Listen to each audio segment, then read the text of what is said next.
C'est parti les poissons pour votre taroscope du mois de mars 2025. On va aller voir ensemble de manière générale ce qui vous attend et ensuite je vais interpréter ce qui va se passer en amour, côté job et côté finance pour vous. N'hésite pas non plus à aller regarder ton ascendant et ton signe lunaire. Je te souhaite un bon visionnage. Alors, les poissons, ce sur quoi tu dois être attentive au mois de mars, eh bien, le mois de mars indique qu'il est temps ici de mettre un terme à une situation, une relation ou alors un aspect de ta vie. Tu dois accepter, la fin de quelque chose qui est nécessaire pour que tu puisses avancer. Vois-le plutôt comme un signe positif, hein, une libération pour te permettre d'accueillir, quelque chose de nouveau.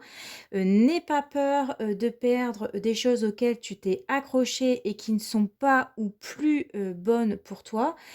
En mars, tu pourrais bien avoir, une remise en question sur ta vie en général.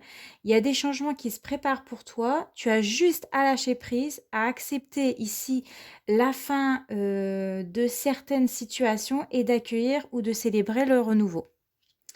Ce sur quoi tu dois être vigilant ici, attention à ton côté trop rigide, à ton côté trop autoritaire ou au fait que tu as tendance à vouloir tout contrôler de manière, excessive sur, des situations ou sur des personnes, hein. Ici, il est important de garder une certaine souplesse. Ne soyez pas, excessive ou ne laissez pas votre ego ou votre côté, autoritaire devenir un moyen de vous sentir, au-dessus des autres, parce que ici un vrai leader, il fait preuve de bienveillance, il fait preuve de diplomatie et au mois de mars, vous pourriez avoir bien du mal à être conciliant et diplomate. Ce qui arrive vers vous au mois de mars, ce qui va arriver, c'est que tu devras faire des choix, prendre des décisions en toute impartialité et aussi de manière équitable.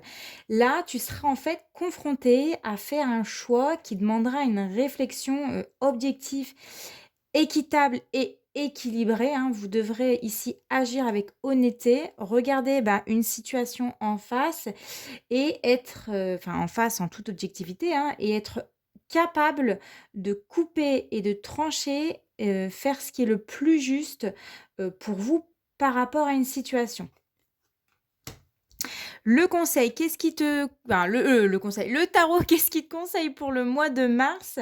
Il te conseille de rester confiant, hein, en vous-même et aussi en vos capacités au mois de mars, à profiter pleinement des moments de joie, de l'instant présent, de vous épanouir, totalement et de vous entourer de personnes, qui, vous nourrit de manière positive, hein. Croyez en vous, restez authentique dans vos relations et dans vos actions.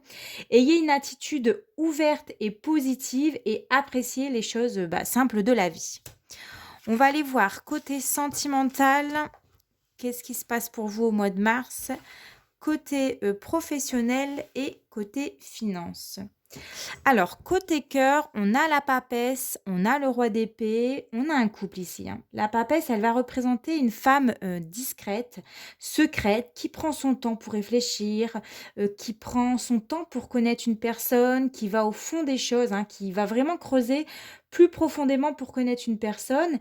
Et on a ici le roi d'épée qui, lui, a plus une approche plus logique, hein, plus analytique, qui ne se laisse pas emporter par ses émotions rapidement. On a quelqu'un ici de plus intellectuel, hein, de plus distant dans les choses et il ne montre pas facilement ses émotions.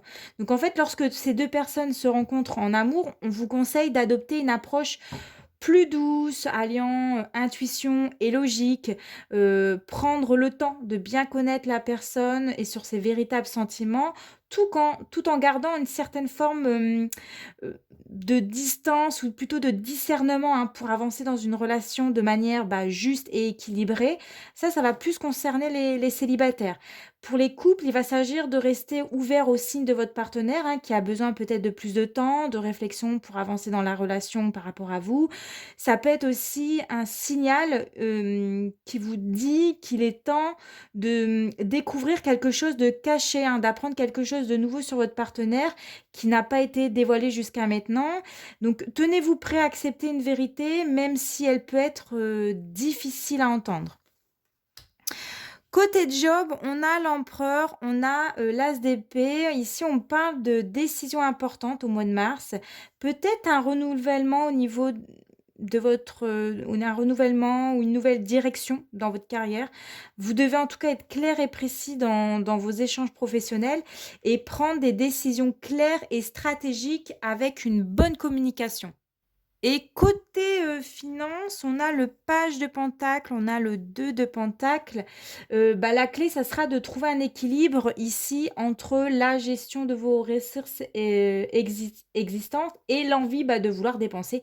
Il faudra, gérer, vos envies de dépenser, avec, bah, discernement, hein, en vous disant: «Est-ce que j'en ai vraiment besoin? Est-ce que j'ai vraiment besoin de ça?» Donc et grâce à ça, bah, vous pourrez, tirer, avantage, hein, et conserver ou améliorer votre situation, financière. Et on va prendre un dernier message avec l'oracle, mes petites prières, aux anges pour faire le plein d'amour pour votre mois de mars 2025. Et on a une carte qui a sauté, c'est la carte sollicitude. Mes anges, merci de nourrir la sollicitude dans chacune de mes cellules, car sans elle, je perds de mon humanité. La sollicitude, c'est se soucier de ma moitié, se réjouir de ses réussites, contribuer à son bien-être, désirer son bonheur et compatir à chacune de ses peines. Je suis la sollicitude et je mérite la sollicitude. Et votre prédiction, un problème de compréhension perturbe la relation. Voilà, moi en tout cas, je vous souhaite de passer un bon mois de mars.